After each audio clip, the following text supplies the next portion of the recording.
आशक्ता का अजीब मुकाबला। पैदाइश बाब 32। जूं जूं यकूब कनान के करीब आता गया जहां इसका बाप इसहाक रहता था, वो अपने बेया यीशु के बारे में भी सोचता रहा, क्या वो अभी तक मुझसे नाराज होगा कि मैंने धोखे से बड़े बेया की बरकत ले ली थी? क्या वो अभी तक मुझे कत्ल कर डालने का ख्याल रखता होगा?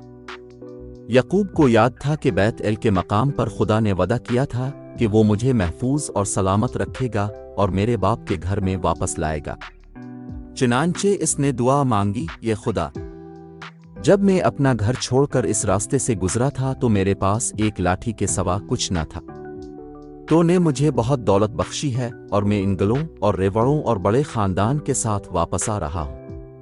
मैं तेरी रहमत और शफकत का हकदार नहीं, लेकिन मैं तेरी मिन्नत करता हूँ, मुझे यीशु के हाथ से बचाए रखना। इस शाम यकूब ने अपने नौकरों, अपने सारे माल मवेशी और खानदान के सारे अफराद को घाट से पारा तारा और कहा कि तुम सब मेरे आगे आगे जाओ। वो इस रात अकेला रहना चाहता था ताकि खामोशी में सुकून से सोच सके। रात की तारीकी में एक आदमी जाहिर हुआ और यकूब के साथ काशत्ता करने लगा।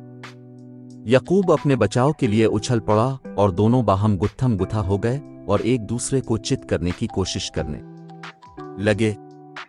काफी देर तक काशत्ता होती रही, लेकिन किसी ने हार ना मानी। जब वो फटने लगी तो इस अजनबी ने अचानक यकूब की रान को अंदर से छुआ और जोड़ निकाल दिया। अब यकूब काशत्ता करने के काबिल ना रहा। इसे अंदाजा हो गया कि मेरे साथ काशत्ता लड़ने वाला कोई मामूली इंसान नहीं, बल्कि इंसान से बढ़कर कोई हस्ती है। वो अजनबी जाने के लिए मोड़ अंगर यकूब ने इसे मजबूती से पकड़ लिया, बल्कि इससे चिमट गया और अर्ज करने लगा कि मुझे बरकत दे। अजनबी ने पूछा, तेरा नाम क्या है? इसने जवाब दिया, यकूब। इस अजनबी ने कहा, मैं तुझे एक नया नाम देता हूं, आइंदा से तो इसराइल कहलाएगा। इस नाम का मतलब है खुदा से जोर आजमाई करने वाला, जोर आजमाई करने और साबित कदम रहने वाला। तो खुदा के साथ जोर आजमाई करके कायम रहा। तो ने अच्छे और बुरे हालात में खुदा के वादों पर यकीन रखा। तो ने लड़ाई जीत ली है। यकूब ने इससे पूछा, तेरा नाम क्या है? लेकिन इस अजनबी ने इसे अपना नाम ना बताया। सूरज की रोशनी तेज हो रही थी। अजनबी ने यकूब को बरकत दी और उसके पास से चला गया। अब यकूब चलते हुए लंगड़ाता था, लेकिन इसे मालूम था कि एक दफा फिर मेरी खुदा से मुलाकात हुई है।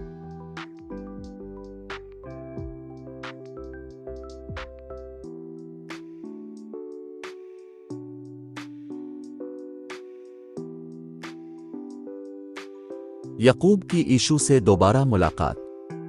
पैदाइश बाब 32-33। यकूब ने खुदा से दरख्वास्त की कि मैं अपने भाई यीशु से दोबारा मिलूं तो मुझे महफूज रखना। मगर यीशु को राजी करने के लिए इसने खुद भी तदबीरें की। पहले इसने बड़े अदब से इसे पैगाम भेजा कि मैं तेरी खिदमत में हाजिर होने के लिए आ रहा हूं। उसे ख्याल था कि मेरा भाई मुझे मिलने के लिए आएगा। फिर इसने अपने सारे गलों और रेवड़ों में फिरकर बेहतरीन भेड़ें, बकरियां, ऊंट और गधे अलग किए। इसने उन्हें अलग अलग गोलों में तकसीम किया और हर गौल पर एक नौकर को मुख्तार मुकर्रर किया और उनको हुक्म दिया कि तुम मेरे आगे आगे जाओ और गोलों के दरमियान बहुत फासला रखना। जब यीशु तुमसे मिलेगा तो जरूर पूछेगा कि ये जानवर किसके हैं। तुम जवाब में कहना कि ये तेरे बंदे यकूब के हैं, लेकिन ये तेरे लिए नजराना है। यकूब ने सोचा कि हर कोई नजराने और थे लेना पसंद करता है। शायद इस तरह यीशु का दिल मेरे लिए नर्म और मेहरबान हो जाए। फासले के साथ जब इत्तला मिली कि यीशु वाकई आ रहा है तो यकूब बहुत डरा। इसे बताया गया कि यीशु 400 बहादुर आदमियों को साथ लेकर आ रहा है। अब तो यकूब ने सोचा कि वो जरूर मुझे पर हमला करेगा। उसने जल्दी से अपने खानदान को खास तरीके से तरतीब दिया। उसने राखेल और यूसुफ को सबसे पीछे रखा। उसने सोचा कि इस तरह वो दोनों ज्यादा महफूज रहेंगे। फिर वो दिल बड़ा करके खानदान के आगे आगे चलता हुआ यीशु से मिलने के लिए चला। वो अपने भाई को देखते ही 7 बार मजे लगा, मगर यीशु दौड़ता हुआ इसके करीब आया और इसे अपनी बाहों में ले लिया। वो एक दूसरे से खुशी से बगल गिर हुए। یہ دیکھ کر کہ یشوع نے مجھے واقعی معاف کر دیا ہے، یعقوب کا دل خوشی سے بھر گیا۔ یشوع نے کہا چلو گھر تک اکٹھے چلتے ہیں۔